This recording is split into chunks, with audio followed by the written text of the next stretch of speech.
So when did you start realizing that you were an outstanding football player?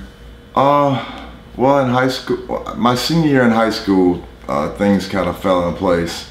Because actually the original high school I went to was in Metairie, a suburb of New Orleans, but we had to move to New Orleans because my grandmother got sick. On my mom's side, we had to care for her, so the high school ended up being in their district was Brother Martin, so I only went there 1 year. But when I went there, the coaches promoted me better, and I ended up making like all city, all district, and all Louisiana, and ended up getting signed with Mississippi State. Brother Martin High School was where I graduated. They just seemed to turn out a lot of players every year. They had parade All-Americans and guys end up at Michigan, Notre Dame. Some schools just seem to know how to develop talent and have a rapport with colleges. So going to Brother Martin was the best thing I ever did moving. And then, you know, we ended up, I made all those district teams in the league and city and state, and then I did my visits and I went to Mississippi State on a football scholarship. What are some of your greatest accomplishments there? In football? In college football. Oh, college? Well, let's see, man. I've always had crazy, like, stuff happen along the way to get to success. Because at State, I signed with Mississippi State mostly for the coach who was there. Coach Tom Good was my offensive line coach. He played for the Colts and he had a Super Bowl ring. He was offensive lineman, so he was like a dad, father figure, hero. And after the first year, they fired him because we had a terrible season.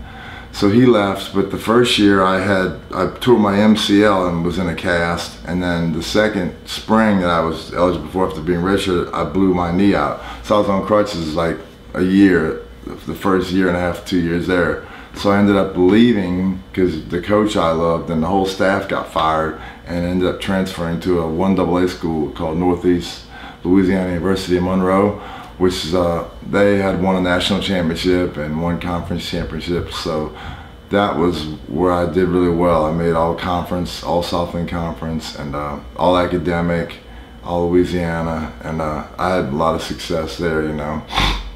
And you ended up having some experience with the Washington Redskins. How did that come about? Well, I mean, when I came out eligible for the draft, when I got done with college, I was working out for all the teams that would come through, and I didn't get drafted, so they signed me a free agent, and that was the year that they had won the Super Bowl.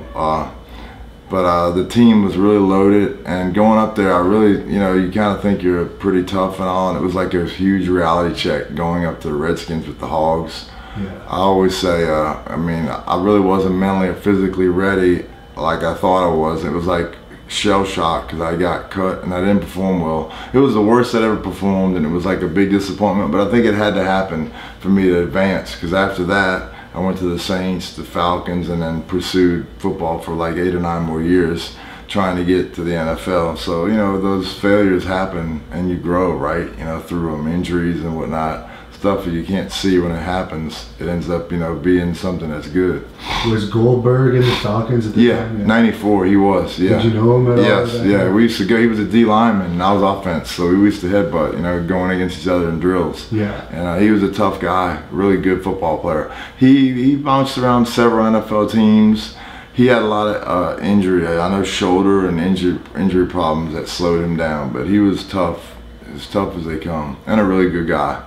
What do you think of him coming back to wrestling now? Oh, I think it's great, man. He's always been a super nice, down-to-earth guy, and I think he's good for wrestling, you know, his character, and I mean, he's always represented himself in wrestling well. I've never seen or heard of anything negative from him, and I love him as a personal friend and a guy. It's good to see him do so well.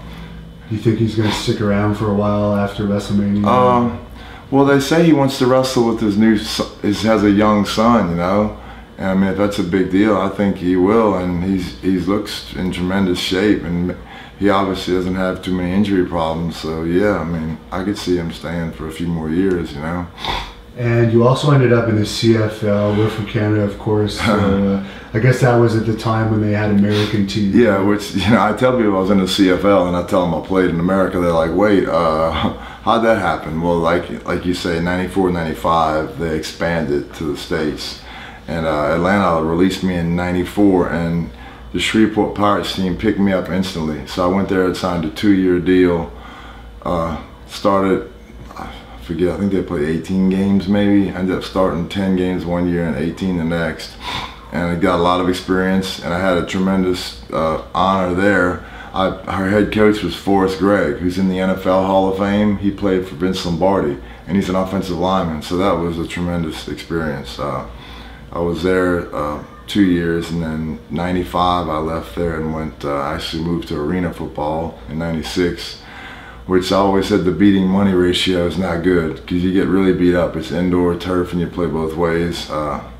But, you know, I moved on. I don't know if you have questions in that, but I moved on to NFL Europe arena and then tried back with the NFL, and then ended up going into wrestling, you know. Who did you play for in NFL Europe? Frankfurt Galaxy. Okay. Yeah. What's the popularity of football like? The only teams, the teams that draw are Germany, and I think it's just 'cause they go out there and they have the beer garden and they drink so much, they just get fired up. I don't think they understand it, but they're doing soccer chants. There's like 50,000. Frankfurt, I think the teams ended up in Frankfurt, Rhein, and Dusseldorf. You know, the other countries, football to them is soccer. It's not, you know, and a lot of them don't even understand American football because soccer's been around for forever, and they take that stuff serious, man. You know, those people end up wanting to have riots and fights. The towns are really, you know, they don't like each other. Speaking of fights, I read that you were in a couple of fights when you were in the CFL. Is that true? Yeah, well, I mean, I was always real passionate. It was bad because it wasn't good to lose your control, get penalties and whatnot. But yeah, coming out of martial arts, was raised to have a fighting spirit, and you should always control that, play within the rules, and don't try to be dirty, which I never was. But actually in New Orleans, when I went to the Saints after being cut from the Redskins, I swore that when I went there, I would not go out there with my tail between my legs. I would go out there and leave my mark, whether I made a team or not. And I started the first fight in camp, you know, just to let people know. I mean, and I got in a fight with Ronaldo Turnbull, who made the Pro Bowl that year, and all the local media was wanting to see me make the practice squad, you know. So I started fighting there actually. And even in college, but in the CFL, I got kicked out a couple of games actually, and it cost me fines and stuff. But the fans loved it, you know, because they'd be on the jumbotron and they'd be chanting Heidenreich, you know. So it was good and bad, you know.